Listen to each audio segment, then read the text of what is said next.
Our economy right now has a lot of moving parts, so nobody has all the answers. Utah is the second fastest growing state in the nation. And additionally, we have had a restriction on the supply of housing for about 10 years that has kept our housing builds from keeping up with demand. And now that is expected to continue. It will take years to correct that.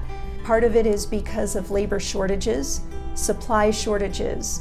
Then we have interest rates, which obviously most of you have noticed that it has gone up, which has reduced affordability for homeowners across the country, including here in Utah.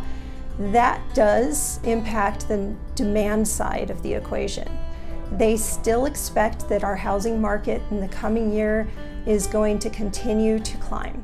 If you're waiting around to wait for the market to crash and prices to decline, sadly, that was really loud and clear. If anything, we would get a tiny blip and then they would continue on their way because we just have too large of a need.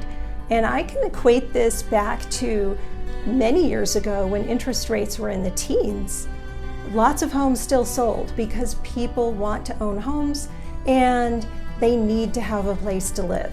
Buying a home for yourself, whether you need to size up or size down or just getting that first one, still looks like a solid time because you're not going to be able to snatch up any deals anytime soon.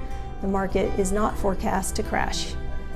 I hope that this helps in either your curiosity or your planning. And if you have any questions, I'm Erika Wiggins with the Wiggins Group, and I'm here to help.